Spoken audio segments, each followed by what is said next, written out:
l'élévation de Jésus-Christ au ciel, l'Ascension, est célébrée ce jeudi 13 mai par les chrétiens du monde entier. Au Proche-Orient, ce jeudi marque le 4e jour d'un nouveau conflit sanglant accompagné d'une éruption de violence entre l'État hébreu et le Hamas en territoire israélien. Bonsoir, merci de suivre le 19h sur RTI2. Les chrétiens à travers le monde entier célèbrent ce jeudi 13 mai l'Ascension, fête chrétienne célébrée le 40e jour à partir de Pâques. Elle marque la dernière rencontre de Jésus avec ses disciples après sa résurrection et son élévation au ciel. Ici en Côte d'Ivoire, les fidèles chrétiens ont investi les temples et paroisses. Notre reporter Clément Boko s'est rendu à la paroisse Saint-Jean de Cocody pour voir l'ambiance qui y a régné. Suivez son compte-rendu. Paroisse Saint-Jean de Cocody, ce jeudi, jour de l'Ascension. Célébrée 40 jours après la fête de Pâques, elle marque la dernière rencontre de Jésus avec ses disciples après sa résurrection et son élévation au ciel. Le père Hippolyte Anigori, curé de la paroisse Saint-Jean de Cocody, a, dans son homélie, mis un point d'honneur à ne pas confondre ascension et assomption. Bien souvent, nous faisons des mélanges en disant ascension de Jésus, ascension de la Vierge Marie. Non.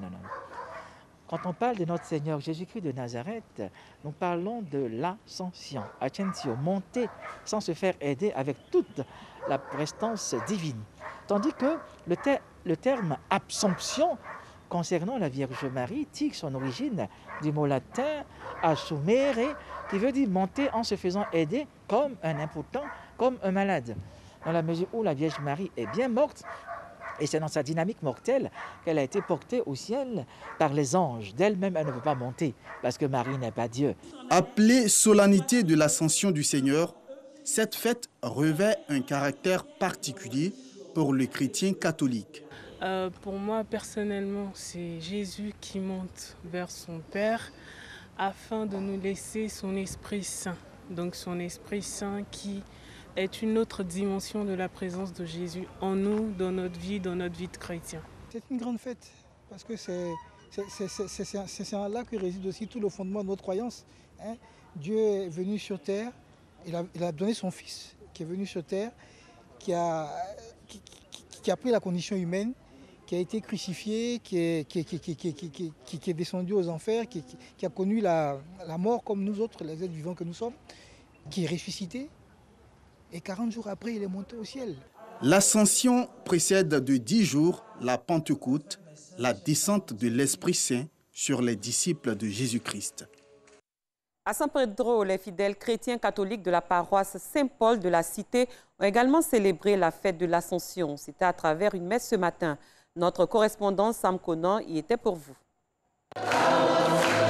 Les fidèles chrétiens catholiques de la paroisse Saint-Paul de la Cité ont célébré ce matin la fête de l'Ascension à travers prières, chants et danses.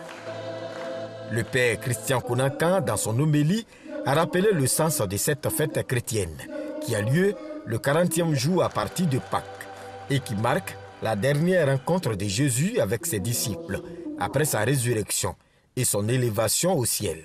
Le père Christian Konankan a exhorté les fidèles chrétiens catholiques à demeurer dans la foi. Il leur a surtout demandé de s'aimer autour d'eux l'amour, la paix, le pardon et la réconciliation. Sachez qu'en France, en Arabie Saoudite, au Maroc, la Chine, en Indonésie, au Pakistan, en Iran, au Burkina Faso, au Sénégal, au Mali et dans plusieurs autres pays, le Ramadan 2021 s'est terminé mercredi 12 mai 2021. La fin de ce mois de jeûne est marquée par la fête de l'Aïd el-Fitr, célébrée par les musulmans dans ces pays aujourd'hui, jeudi 13 mai 2021.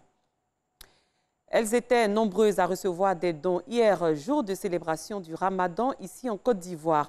Plus de 200 familles défavorisées du quartier Marley dans la commune d'Abobo ont bénéficié de vivres pour un coût de 2 millions de nos francs. C'est une action de l'ONG OCED, Organisation scolaire pour une école dynamique. Nous Sangaré, Clément Boko. Elles n'ont pas été oubliées en cette fête de Ramadan.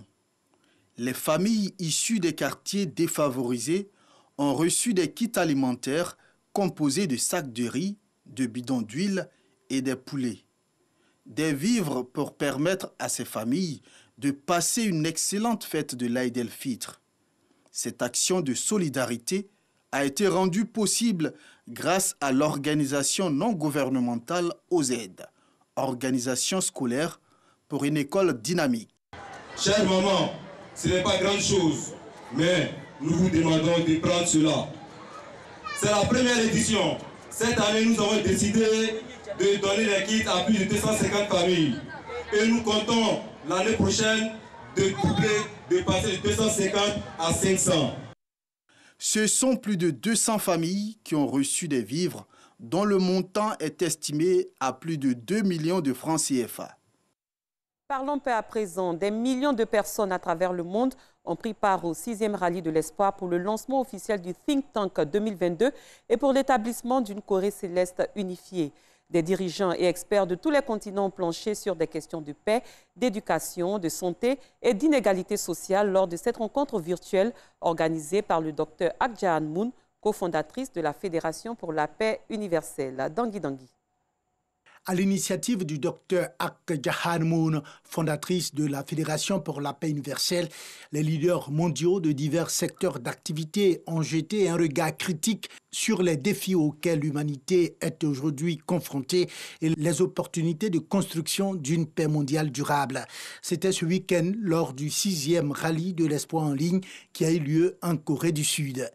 J'applaudis les efforts du Dr Ak Jae-moon et des milliers d'experts qui ont approuvé la proposition de créer Think Tank 2022 dans le but de parvenir à une paix durable dans la péninsule coréenne. Bien menée, la réunification de la péninsule coréenne est réalisable. Nous devons tous travailler ensemble pour atteindre des objectifs importants. Nous avons constaté de grands progrès avec le président Kim et la Corée du Nord tout au long de notre engagement avec lui.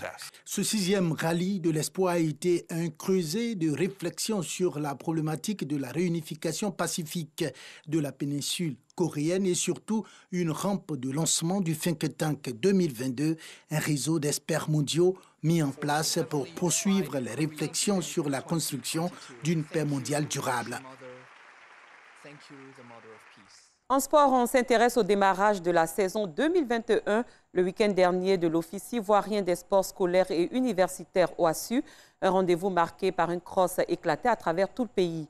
C'est la ville de Daloa qui a servi de cadre à la cérémonie officielle. Seydou Koulibaly, Jean-Sylver Esso. Le premier responsable du sport ivoirien, le ministre des Sports et de la promotion de l'économie sportive, Paulin Claude Danho, a rehaussé de sa présence le lancement du Cross de Daloa, qui ouvre la saison sportive, scolaire et universitaire. Aujourd'hui, c'est l'ouverture de la saison OASU qui montre que le sport, désormais, doit pénétrer nos habitudes en commençant à la base, au primaire, au collège, à l'université, pour que demain, dans la vie active, nous pratiquions le sport et que demain, quand nous serons des seniors, nous entretenions notre corps en faisant des activités physiques et sportives. Et l'OASU nous permet, et nous permettra aussi de détecter les talents, d'orienter justement les jeunes vers les filières du sport pour que demain, le sport devienne aussi leur métier par des formations qualifiantes à l'INJS, par des formations renforcées à l'extérieur pour qu'ils deviennent, eux, les opérateurs économiques de la filière du sport de demain. Au menu, 3 km pour le primaire et 5 km pour le secondaire. Une course dans la bonne ambiance, comme les gosses savent toujours le faire. Le corps médical et les forces de l'ordre ont bien encadré la course. Et dans la catégorie premier cycle garçon, la course s'est jouée à 500 mètres de l'arrivée. Vami Bidanoro, au sommet de la montée du 400 mètres, qui constituait la principale difficulté du parcours, double Kwame Kwasi Raoul et Kwame Kona Marus. Fair play, il invite même son adversaire du jour à poursuivre la course et à ne pas abandonner. Chez les primaires garçons, le petit Kwame Kwaku Marus a avalé les 3 km en 10 minutes 17 secondes. Une belle performance pour un gamin de 10 ans. Et c'est le ministre des Sports en personne qui lui a remis sa médaille. Tout comme il a félicité Sanogo Nyo, vainqueur de la catégorie filles primaires. Sans doute, deux futurs pépites de l'athlétisme ivoirien. À l'étranger, au milieu des roches volcaniques, David Garcia étale la pâte et les ingrédients pour former une pizza qui va cuire dans un four insolite, la lave ardente du volcan Pacaya dans le sud du Guatemala. Volcan Pacaya, Guatemala. Ce que nous avons derrière nous, ça ne se voit dans aucun autre lieu. Le fait qu'il y ait un pixaolo au milieu des coulées de lave du volcan, c'est impressionnant et c'est unique au monde.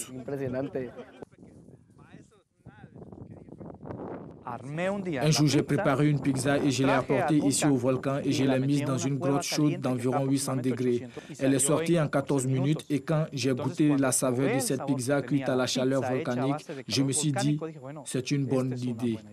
Je peux commencer à offrir aux touristes une nouvelle attraction unique dans ce volcan.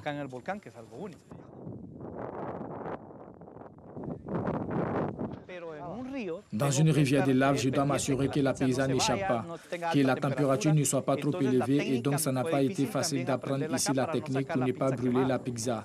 C'est aussi un risque d'être à la rizière de la lave car la température est élevée entre 1500 et 2000 degrés, donc je dois garder un œil sur le vent pour m'assurer qu'il ne m'arrive rien.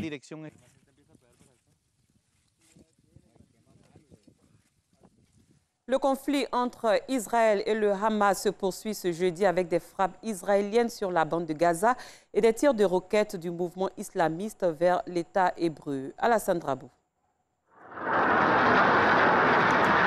Troisième nuit d'affrontement entre Israël et le Hamas.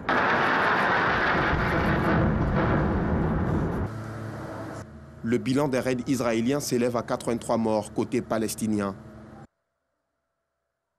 Alors que les Palestiniens fêtent la fin du Ramadan. L'Aïd est arrivé. Le monde entier célèbre l'Aïd. Tous les enfants du monde célèbrent cette fête, sauf les enfants de la Palestine. Ici, à Gaza, nous célébrons au milieu des martyrs, des blessés et des maisons détruites. Et le monde regarde silencieusement la bande de Gaza qui souffre à cause de cette agression sioniste et barbare. Des heurts ont aussi éclaté à Hébron, en Cisjordanie, entre manifestants palestiniens et forces de l'ordre israéliennes.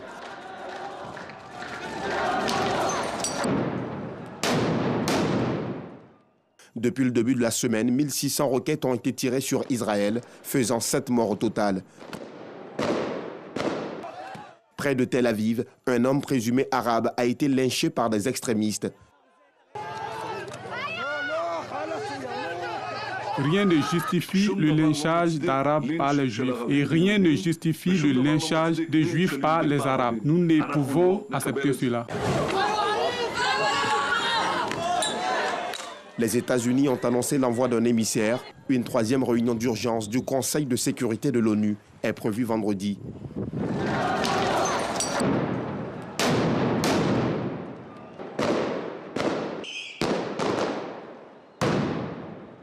Cette édition est terminée. Merci de votre aimable attention. Très bonne soirée et excellente fête de l'Ascension à tous les chrétiens du monde entier. Au revoir.